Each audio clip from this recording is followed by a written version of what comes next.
You are someone who redefined fine dining that also could be accessible and comfortable and feel like home.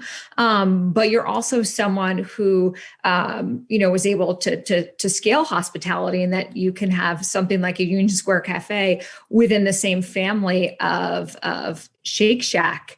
What is the common denominator? You said all of these restaurants, for the most part, are one-offs, right? Singular identities. But what is the common denominator throughout all of them, and how does that reflect how you think about hospitality versus service? It took me a long time, and it was 1 year, reading the Zagat survey that I would look at every November when it would come out, because we didn't have the internet back then, and so that was the one source of user-generated feedback.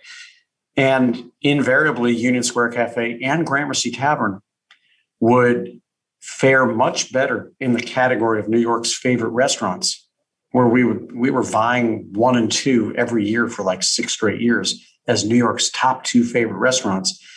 And meanwhile, neither one of the restaurants was any higher than 8 or 9 for best service in the city. And neither one of the restaurants was any higher than 6 or 7 for best food in the city. So it was like, what's this X factor?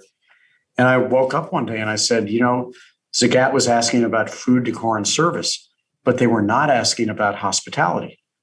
And that's when the stark reality hit me that service is really important, but service is a word that describes the degree to which you technically delivered on your promise. Did you do what people expected? Whereas hospitality was all about, did you do thoughtful things that people were not expecting?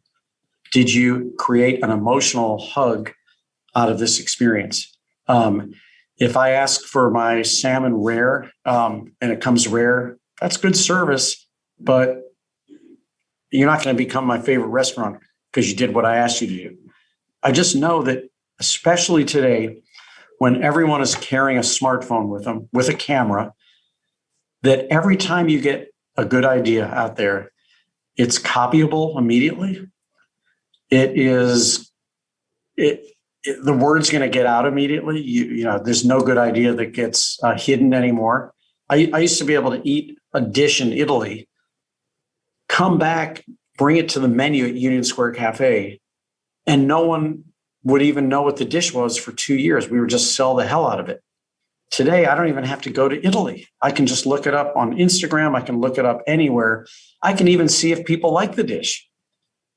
So everything's copyable except for one thing. I cannot take a picture of how you made me feel.